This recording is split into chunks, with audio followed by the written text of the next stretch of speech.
E aí, meus queridos, tudo bem com vocês? Sou eu de novo, Bruno Lofrano, estudante do IF-Sul de Pós de Caldas do curso de Licenciatura em Geografia e bolsista do PIBID. Eu fiz umas aulas anteriores com vocês e vou estar fazendo hoje a semana 4, com a unidade temática Conexões e Escala. O objeto de conhecimento seria as características da população brasileira. Habilidade: analisar a distribuição territorial da população brasileira, considerando a diversidade étnico-cultural, que seria indígenas, africana, europeia e asiática, assim como os aspectos de renda, sexo e idade nas regiões brasileiras. Os conteúdos relacionados: censo democrático, acesso à moradia, saneamento básico, educação, renda, setores da economia e as relações de trabalho. Tema: dinâmica da população brasileira. Caro estudante, nessa semana você vai se relacionar às transformações na estrutura populacional brasileira ocorridas na sociedade e na economia, compreender a distribuição da população pelo território e nos setores econômicos, analisar aspectos de renda, sexo, idade e população brasileira, né? Então, vamos lá. Aqui ele já tem um textinho, lembrando que todos esses textos que são colocados são um auxílio para as atividades que vamos trabalhar ao longo dessa aula. Distribuição da população pelo território. A população brasileira não está distribuída de forma homogênea pelo território. Há concentração na parte leste, litoral, e no entorno das capitais. A concentração nessas áreas tem relação com a colonização e com as atividades econômicas que se desenvolvem ao longo dos séculos. Além das atividades econômicas, o tamanho do território, as políticas de ocupação, as condições naturais, entre outros fatores, influenciaram a distribuição espacial da população. A relação entre a população absoluta, total de habitantes, e o tamanho de território recebe o nome de densidade demográfica. E com a densidade demográfica de 24,5 habitantes por quilômetro quadrado já em 2018, o Brasil é considerado um país pouco povoado. Existem áreas densamente povoadas, marquem bem, viu gente? Povoadas e áreas menos povoadas. O Brasil também é conhecido como um dos países com maiores desigualdades sociais. Essas desigualdades manifestam-se nas diferenças de renda entre as pessoas de acesso à moradia, aos bens de consumo, aos serviços como água tratada, coleta de lixo, atendimento médico, educação. Isso tudo são políticas públicas, políticas básicas que eu acho que todo mundo tem que ter direito a isso, certo? O IDH brasileiro, que é o Índice de Desenvolvimento Humano, vem melhorando nos últimos anos. De acordo com o governo, no que se refere à saúde e ao crescimento, foi possível devido às políticas públicas voltadas para a redução da mortalidade infantil e a prevenção de doenças. Quanto ao critério renda, de acordo com o programa Nações Unidas do Desenvolvimento, da PNUD, os investimentos em programas sociais ajudaram a frear o crescimento da pobreza. Entretanto, nosso país ocupa a 7ª/9ª posição mundial, de acordo com o levantamento de 2017. A população econômica ativa, o PEA, diz respeito às pessoas que exercem alguma atividade remunerada nos diferentes setores da economia de um país. Também se apresenta a população que se encontra temporariamente desempregada, que está em busca de emprego. Segundo o PNAD, Pesquisa Nacional de Amostra a Domicílio de 2017, a população econômica ativa do Brasil é de aproximadamente 91,4 milhões de pessoas. Aqui eu queria falar para vocês que ao longo da atividade a gente usa alguns conceitos, como o IDH, que é o Índice de Desenvolvimento Humano, que aborda essas políticas públicas, ajuda a população. E aqui a gente vai trabalhar os setores da economia.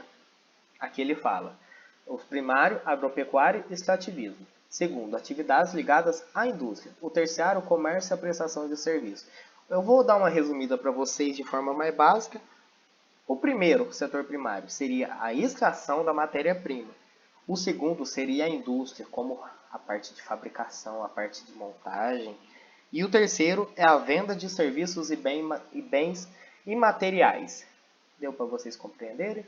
Então aqui, ó, eles deixam um link aqui do vídeo, caso vocês queiram assistir. É bem interessante mesmo. E o texto aqui, que a gente acabou de ler. Então vamos lá para a atividade, que vai ser bom, vai ser bom. Cá entre nós é uma das matérias que eu mais gosto. Na atividade 1, apesar do Brasil ser um país populoso e apresentar uma população numerosa em termos absolutos, o Brasil é um país pouco povoado, assim como o texto já falou. Aqui vocês têm uma legenda, que é sempre importante olhar isso no mapa, certo? Essa legenda vai ajudar vocês a identificar os pontos e o que o exercício está pedindo. A partir da análise do mapa, pode-se afirmar. Aqui tem as opções, vocês olham bem, ó. Aqui são os mais populosos, aqui são os menos. Entendeu? Quanto mais claro menos, quanto mais escuro mais. Entendeu? Sempre faça essa relação. Aqui tem um mapinha para vocês e tal. Aqui tem. A partir da análise, vocês podem afirmar. Sempre ficar de olho nisso, certo? Então vamos lá.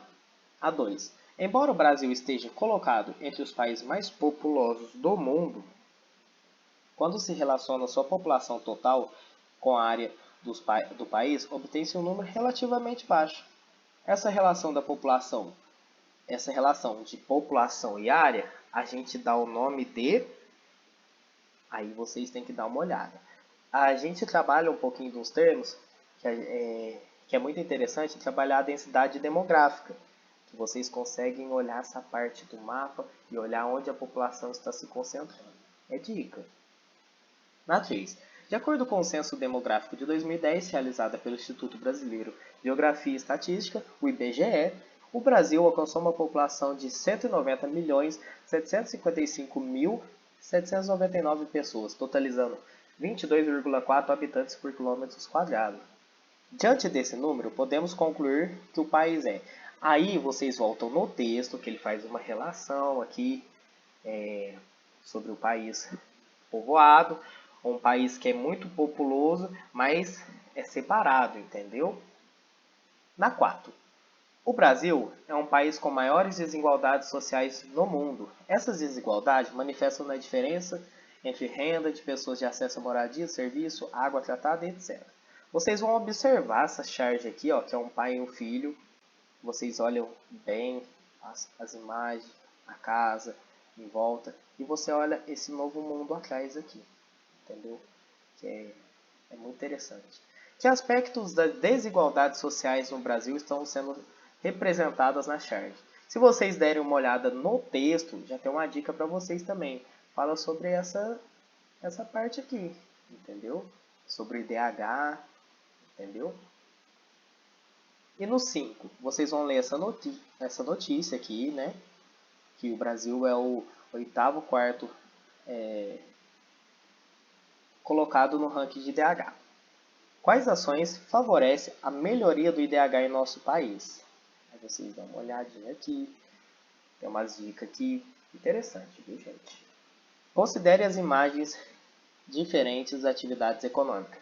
A gente, no comecinho dessa aula, eu falei sobre o que são as atividades econômicas e praticamente estão separadas aqui. Vocês vão fazer uma análise e afirmar aqui, ó. Muito interessante vocês sempre olhar isso daqui, entendeu? Então, vai dar tudo certo. Caso vocês tiverem dúvida, pode comentar aí embaixo que a gente vai tentar solucionar essas dúvidas para vocês. E o que precisarem podem mandar mensagem. Fiquem com Deus e até o próximo material.